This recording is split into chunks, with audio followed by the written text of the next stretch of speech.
Buenas a todos y todas. Iniciamos la cápsula en que veremos la iconografía de los principales dioses olímpicos.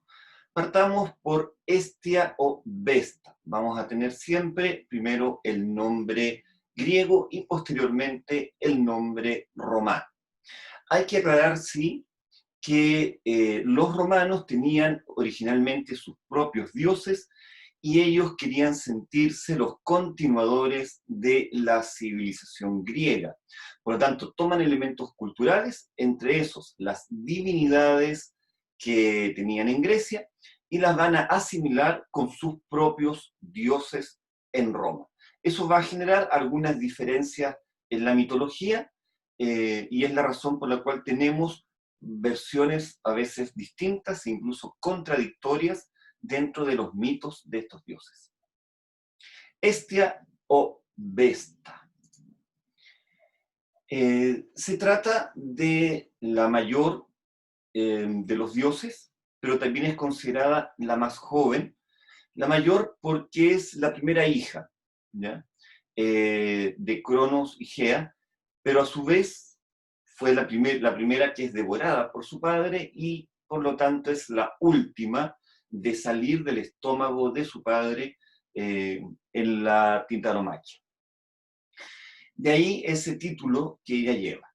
Es una diosa que no participa normalmente de la reunión de los dioses, ella se mantiene más bien al margen, es una diosa pacífica, sencilla, bondadosa, caritativa, virgen, y está vinculada con el fuego del hogar.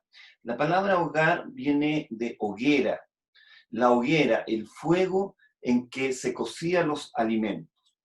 En el mundo antiguo y en realidad hasta hace no mucho tiempo, el lugar donde la familia se reúne es en la cocina, en torno al fuego del hogar, donde está calientito, ¿ya? Y de ahí que tomáramos de esa hoguera la palabra hogar para referir en positivo, digamos, a la casa.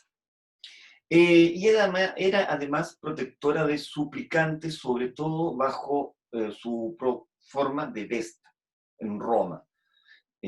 A partir de ella se desarrollan las vestales, ya vamos a ir viendo al respecto. El animal al cual se le asocia es el asno o burro, ¿ya? Esto porque, según el mito, este animal habría salvado a Hestia de una agresión sexual y en razón a esto, ella tomó bajo su protección a este animal. Además, esta diosa se presenta, puede presentar antorcha, puede presentar un plato de sacrificio y siempre va cubierta. No es una diosa que muestre mucho los brazos, no, porque es una diosa recatada. En Roma se va a desarrollar la institución de las vestales, mujeres que se dedican principalmente al culto y a realizar las ceremonias vinculadas con Vesta, porque además todos los sacrificios se iniciaban siempre con una ofrenda a esta diosa. Las vestales eran encargadas de mantener el fuego del altar de la paz en Roma, y si algún condenado encontraba en su camino a una vestal y se arrojaba a los pies de ésta pidiéndole protección, entonces se libraba de su condena, ¿no? Porque se entendía que quedaba bajo la protección de la diosa. A su vez, estas mujeres vivían en una casa especial solo para ellas, y esta estructura de mujeres dedicadas a un culto religioso va a ser la base que va a tomar el cristianismo para desarrollar tanto el hábito como la forma de vida de las monjas. Deméter o Ceres. Normalmente retratada como una mujer más bien robusta, es una diosa madre, por lo tanto de caderas anchas, de pecho amplio, vinculado justamente al tema de la maternidad. Es diosa de la agricultura y de los frutos. Es una diosa muy positiva y que a partir del mito, con su hija Perséfone o Proserpina, va a explicar las estaciones del año. Según la mitología, eh, Hades rapta a Perséfone o Proserpina y se la lleva como esposa al inframundo. Eh, esta diosa no es testigo del rapto y al tener una hija desaparecida comienza a recorrer el mundo buscándola. Finalmente, a raíz de un dato, digamos, que le dan, ella se entera que ha sido Hades y baja entonces al inframundo a encarar a su hermano, el dios Hades, y exigirle el retorno de su hija. Perséfone retorna con su madre, pero al llegar a la superficie no puede seguir avanzando porque ella ha comido unos granos de granada del inframundo. Y según la norma, si alguien come algo del inframundo, ya no puede salir de él. La diosa entonces utiliza todo su poder para llegar a un acuerdo con Hades. Y este acuerdo es que va a pasar una temporada en el inframundo y otra temporada con su madre en la tierra. Esto da origen a las estaciones del año. Cuando Perséfone está con su madre, Deméter está feliz, está contenta y por lo tanto la tierra florece, da frutos. Estamos en la primavera y el verano. Por el contrario, cuando su hija desciende al inframundo, inmediatamente ella se entristece, se deprime y por lo tanto eso se refleja en la naturaleza y viene el otoño y el invierno. Además, vinculado con este mito están los misterios de Eleusis, que ya hablaremos de eso. Los símbolos de la diosa son el trigo, ella es diosa de la agricultura y de los frutos, ¿no es cierto? Y la adormidera, como se le conocía en la antigüedad. Actualmente nosotros la conocemos con el nombre de amapola. De la amapola se obtiene el opio y de ese principio activo hacemos la morfina hoy en día. Ya en la antigüedad se conocían las propiedades adormecedoras de esta planta, ¿ya? Y por el tema de como una madre que arrulla a su hijo y lo hace dormir, es por eso que se va a asociar esta planta con la diosa. Además, puede llevar una cornucopia. La cornucopia es el cuerno de Amantea, que es la cabra que alimenta a Zeus y que Zeus la coloca en el cielo como el signo de Capricornio. Este cuerno de la abundancia permanentemente da frutos, ¿no es cierto?, y riqueza, y por lo tanto, como es la diosa de la agricultura y de lo que los campos dan, sueles llevar una cornucopia. Lo otro, que la podemos encontrar con antorcha, sobre todo cuando está relacionada con su hija Perséfone, porque simboliza la utilización de este elemento cuando baja al inframundo, al reino de la oscuridad, ¿no es cierto? Lleva una antorcha. Y el animal con que se le vincula es el cerdo. Normalmente no hay representaciones de ella con un cerdo, pero los cerdos eran los animales que se sacrificaban en las festividades de esta diosa. ¿Y por qué el cerdo? Porque los cerdos son capaces de buscar en la tierra las trufas. La trufa, si bien está asociada a Venus, porque es considerado un fruto, hoy sabemos que es un hongo, pero para los griegos es un fruto que está vinculado con Afrodita por sus propiedades afrodisíacas. ¿Ya? Pero el tema de que el cerdo escarbe para encontrar lo precioso se unía a esta idea de bajar al inframundo. Por lo tanto, era el animal que se sacrificaba en honor a esta diosa. Aquí tenemos una parte de lo que era el Aracpache o el Altar de la Paz en Roma, una de las obras de arte más magníficas que nos ha llegado de la antigüedad clásica. Y en este caso, la diosa Ceres, la reconocemos porque tenemos la adormidera y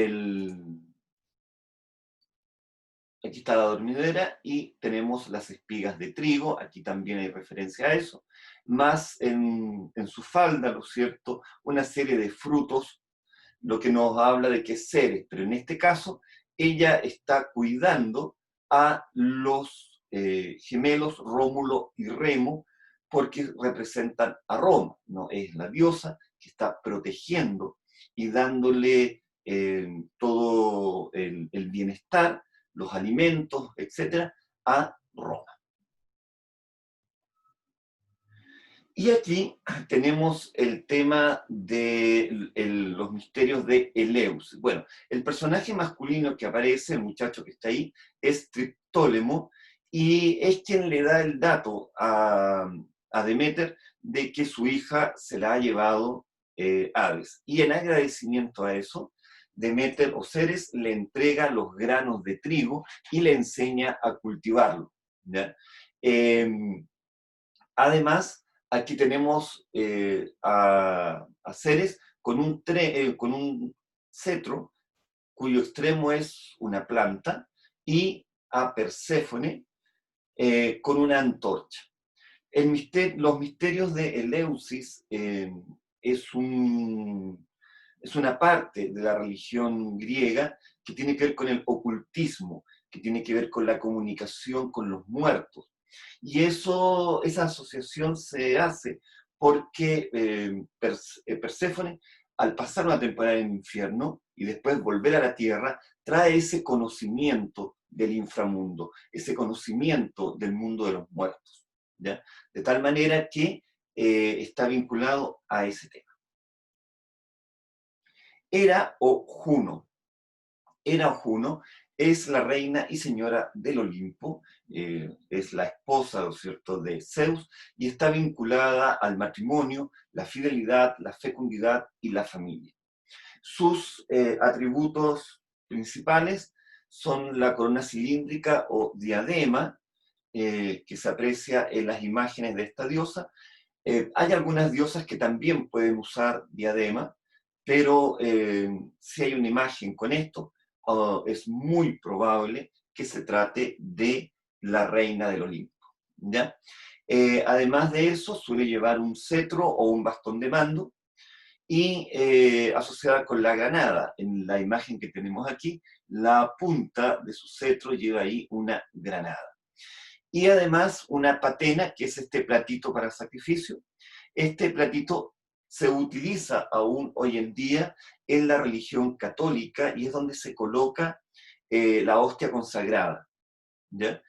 Y además, como animales emblemáticos, vamos a tener al león y al pavo real. La asociación del león con la diosa tiene que ver con la ferocidad en el cuidado, ¿ya? Mientras que Zeus va a estar asociado al águila y su capacidad de gran recorrido, de verlo todo, de controlarlo todo. El águila y el león, a ser los representantes de los señores del Olimpo, ¿no es cierto?, se van a tomar como emblemas de los reyes. Y todas las casas reinantes tienen en su iconografía leones y águilas. En cuanto al pavo real, está asociado debido al mito de Argos, que les invito a buscarlo, que es un guardián, el guardián de los 1000 ojos, y al morir en manos de un dios, como premio a sus servicios, coloca los ojos de Argos en la cola del pavo real. Hades o Plutón corresponde al dios del inframundo. Lo primero que hay que aclarar acá es que en el mundo griego no existe la noción de infierno. A veces, por un tema, digamos, de lenguaje común, decimos, Hades es el rey del infierno, pero no es la misma concepción del cristianismo. El inframundo, el Hades, Hades es el nombre del dios y también es el nombre del lugar. ¿Ya? El Hades es un reino, ¿vale? Entonces, donde hay una fortificación, donde hay distintos lugares, uno de esos lugares es donde se castiga a los que han cometido crímenes, que es el Tártaro, que es un abismo. Y ahí también se encuentran los titanes, que están custodiados por los hecatónquiros. También se encuentran los campos elíseos, que es a donde van a descansar las almas de los hombres buenos. Pero también hay áreas dentro del inframundo donde las almas vagan. Vamos a ver un mapa para que vean las zonas que tenía el inframundo. Normalmente es representado como un hombre mayor, lleva cetro y su cetro corresponde a una horqueta. La horqueta es un instrumento de labranza, ¿ya? Que se hunde en la tierra para hacer el surco, para hacer hoyos en la tierra, y en el caso del cetro de Hades suele llevar 2 dientes. De aquí va a venir después, se va a desarrollar la idea del tridente de Satanás, ¿ya? Pero originalmente en Hades es esta horqueta que lleva ahí como cetro. Además, posee un casco que le otorga la invisibilidad. Este casco en épocas posteriores va a tomar la forma de una corona de puntas, como una corona de rey. Y esto debido a que Hades está asociado con la riqueza. Entonces, esta corona de puntas simbolizaba la riqueza de los reinos. Y en el caso de Hades, esta riqueza se debe a que como señor del inframundo es el dueño de los metales y las piedras preciosas. Ahora, como animal emblemático está el perro y en particular el can cerbero. Cerbero es el nombre del perro, can significa perro, ¿cierto? Y también a los caballos negros, ¿ya? El caballo negro era el que se usaba, ¿no?, para los funerales y de hecho el color negro quedó todavía en nuestra tradición. Y en cuanto a plantas, vamos a tener al ciprés. El ciprés va a estar asociado a este dios. El ciprés es una especie de pino, pero cuyas ramas están muy cerradas y se suele cortar y darle formas, ¿ya? Se utilizaba en los cementerios y está asociado entonces a esta deidad.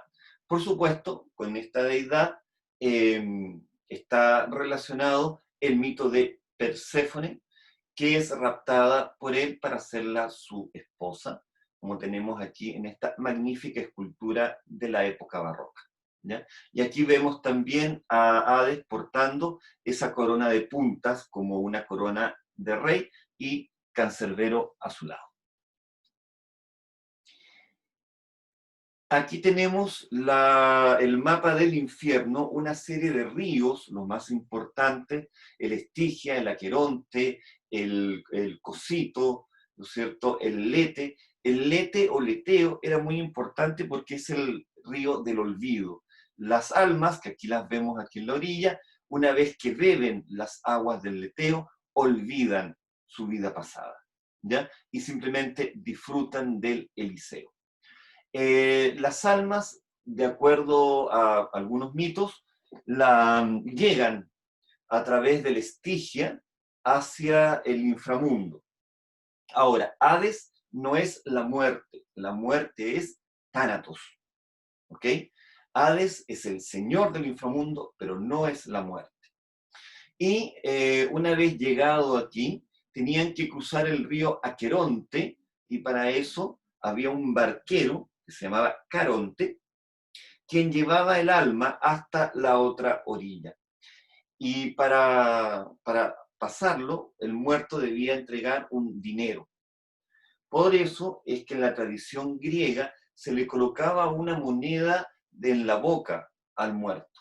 En una tradición posterior, la romana, por ejemplo, se colocaban monedas sobre los ojos para pagarle justamente a Caronte el paso y que el alma del muerto no tuviera dificultades, porque si no llevaba dinero, el alma del difunto o la difunta tenía que vagar en esta área por 100 años.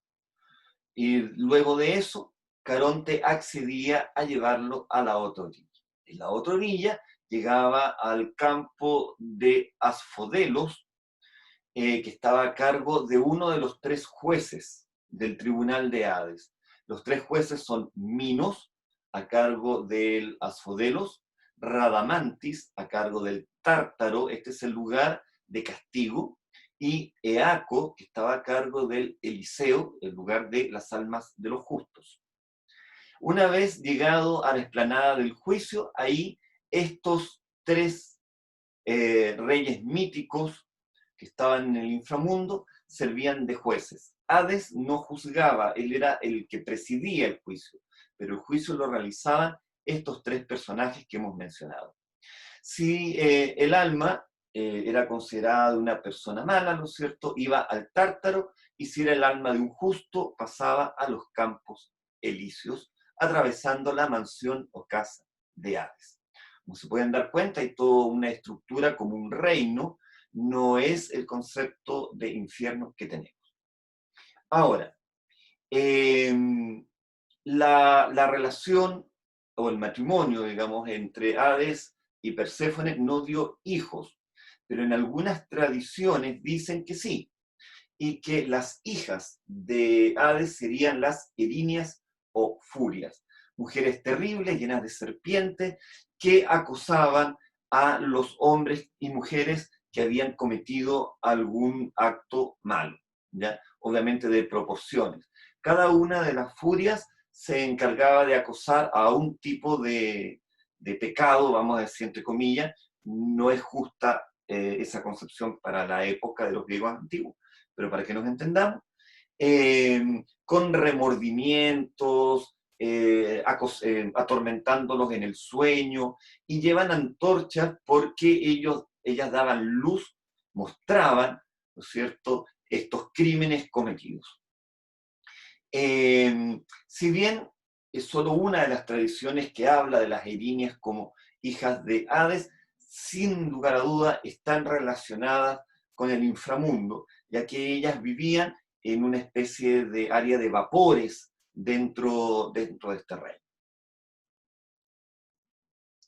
Poseidón o Neptuno es el dios de los mares, pero también está relacionado con las aguas dulces, ¿ya?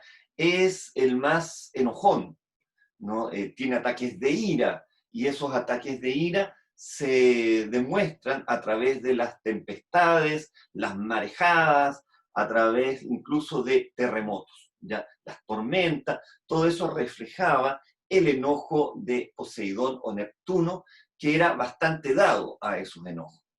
Eh, Además de eso, con respecto a los terremotos, hay que distinguir dos tipos de terremotos. Terremotos asociados con volcanes están vinculados a los titanes que están tratando de escapar del inframundo. Pero los griegos, como son una cultura marítima, evidentemente vivían maremotos, ¿no es cierto?, tsunamis y ese tipo de cosas, aunque debido a la extensión del mar Mediterráneo, el tamaño de ese mar, no es frecuente un tsunami, pero sí maremotos con marejadas y todo lo demás. Cuando este dios se enojaba y golpeaba con su tridente, que es uno de los elementos iconográficos más característicos de este dios, se producían entonces los terremotos. Es retratado normalmente como un hombre mayor desnudo, lleva un manto al viento, su pelo y su barba también están como movidos por el viento, enredados, ¿ya? Y su esposa es Anfitrite, ¿ya? En ocasiones anteriores habíamos comentado ya acerca de ella como una Nereida. Y Poseidón tiene muchos hijos, algunos con su esposa y otros de otras relaciones, muchas veces relaciones forzadas. que era característico de este dios, pero no tantos como Zeus. Zeus, el que más hijos tiene. Le sigue Poseidón. Y de este matrimonio nacen las Oceánidas. Ahora, en general, Oceánida es toda ninfa del mar, ¿vale? Originalmente asociadas con el dios Océano, que habíamos hablado ya en un tiempo atrás. Pero cuando estas Oceánidas tienen nombre específico conocido, son las hijas de Poseidón y además su hijo Tritón, que es interesante acá porque es la primera figura que es mitad pez y mitad ser humano. De acá se va a desarrollar la idea de las sirenas más tarde, pero las sirenas griegas son aves, ¿ya? La sirena, como la sirenita del cuento, es una invención posterior. Los animales asociados a Poseidón es el delfín, lo tenemos aquí abajo y aquí también hay un delfín. Es el animal emblemático de él y su carro es tirado por caballos marinos, pero son literalmente caballos, no son hipocampos o lo que nosotros llamamos los caballitos de mar, sino son caballos pero que tienen la mitad de su cuerpo de pez y en sus patas tienen aletas, ¿ya? Llevan el carro de Poseidón y ahí lo vemos en esta imagen de abajo, ¿no? Cómo el viento hace que, como una vela de un barco, se abra este manto que suele cubrir a este dios. El tridente originalmente es un instrumento de pesca, sobre todo para pescar atunes y peces mayores. Por eso lo lleva él en su mano. Dijimos que tenía varios hijos, por ejemplo, el caballo Arión, que lo tuvo con su hermana Deméter. Deméter, huyendo del acoso sexual de Poseidón, se transforma en yegua y Poseidón en caballo, y de esa manera conciben a Arión, considerado el caballo más veloz de la tierra, y además un caballo que podía hablar. También convertido en oveja, bueno, él en carnero, y oveja, también una diosa que está huyendo de él, tienen al vellocino de oro, un animal mítico cuyo vellón, cuyo cuero, ya tenía propiedades extraordinarias, curativas, y que la búsqueda de él es el relato de Jasón y los argonautas. También entre los hijos hay varios cíclopes, el más famoso es Polifemo, que Ulises en la Odisea lo deja ciego, y el enojo de Poseidón por esta acción de haber cegado a su hijo es la razón por la cual este dios vaga por el mar, navega durante muchos años, ¿no? Evitando que llegue a su tierra. También el mito de Medusa está vinculado con este dios porque, de acuerdo a la tradición, Medusa era sacerdotisa de Atenea en la mayor parte de los mitos, en otras aparece como sacerdotisa de Venus, tiene relaciones sexuales con Poseidón en el altar de la diosa. Al descubrirlo, la diosa se enoja y transforma a Medusa en el monstruo de serpientes en el cabello, que finalmente el héroe Perseo va a matar. Y, de acuerdo a la tradición, de la sangre que brota del cuello de la Medusa, nace Pegaso, el caballo con alas.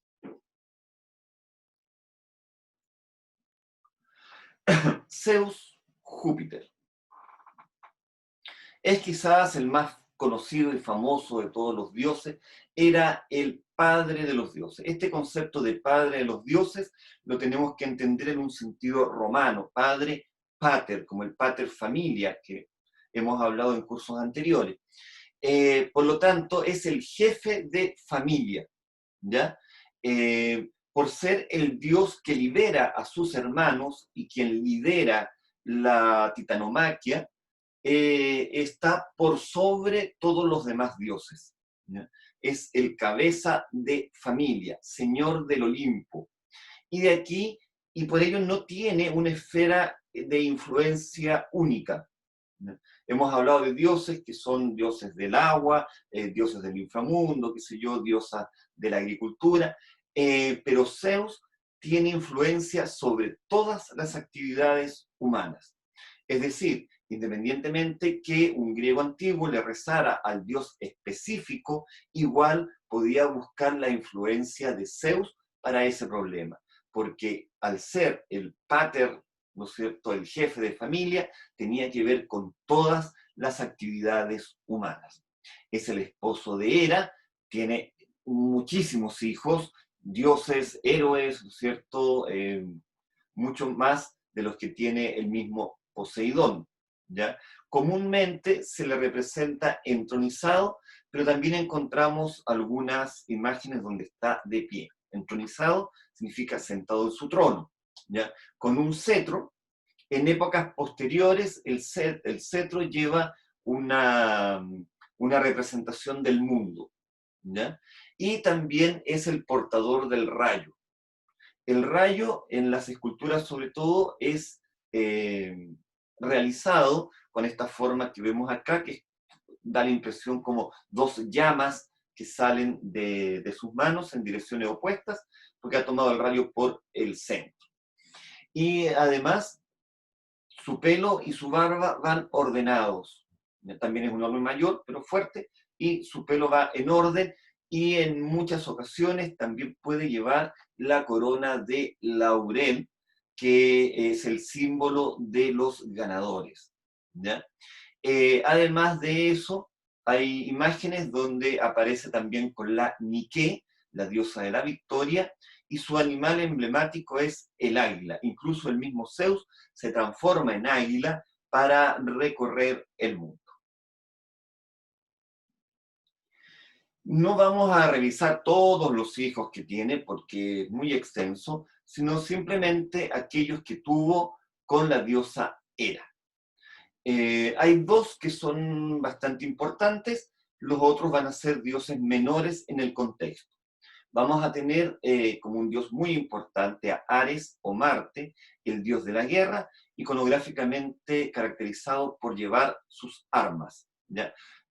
Bueno, acá está representado desnudo, pero puede ir con la coraza y siempre con sus armas, la espada, el escudo, el casco, ¿ya? Y en este caso lo acompaña un pequeño Cupido, porque dentro de la mitología de Ares, él es el amante de Venus. Venus está casada con otro hijo de Zeus, con Hefestos Vulcano, pero el amante de ella es Ares. La asociación, el amor y la guerra es muy antigua. Ahora, acompañando siempre a Ares se encuentra su hermana, Enio o Belona. De Belona viene el término bélico, que tiene que ver con la guerra. Y es una diosa de la destrucción, ¿no? Se le llamaba la destructora de ciudades, por eso que siempre acompaña a la guerra, que es Marte. Ahora, en ocasiones podría confundirse con Atenea, que también es una mujer que lleva armas, pero en este caso descubrimos que es Belona porque está asociada con el león. Recordemos que el león es de Hera, por lo tanto habla de una relación directa con Hera. Atenea, como vimos, es hija de una relación extramatrimonial. No es hija de Zeus, pero no de Hera, por lo tanto ahí hay una tensión. Y por otro lado, el escudo no presenta la cabeza de Medusa. La cabeza de Medusa puede ir en el escudo o en la pechera de su coraza. En el caso de Atenea, aquí al no tenerla, nos implica que se trata de Belona. Hebe o Juventas, como su nombre lo indica, es la diosa de la juventud, normalmente representada como una muchacha muy joven, unos 14, 13, 14 años, y que lleva una copa y una jarra, porque era la copera la que servía los tragos en el banquete de los dioses. Finalmente, esa función de Hebe va a ser relevada por Gamínides. Zeus se enamora de un muchacho, de Ganímedes, lo rapta y se lo lleva al Olimpo y él asume las funciones de escanciador, ¿no? El que sirve los tragos ahí en el banquete de los dioses. También tenemos a Hefestos o Vulcano. Hefestos o Vulcano es una deidad que está relacionada con la forja.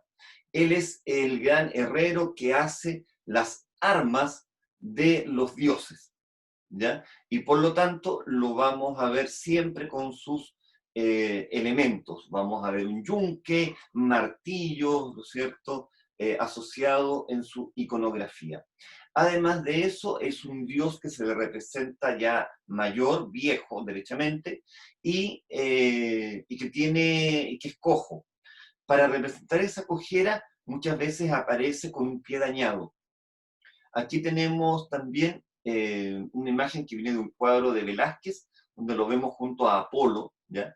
Apolo es el que le avisa a Hefesto de que su mujer Venus le está poniendo los cuernos, como se dice vulgarmente, con el dios Marte, con el hermano de él. Y por último, pero no menos importante, tenemos a Ilitia o Lucina. Ilitia es una deidad que está vinculada al parto.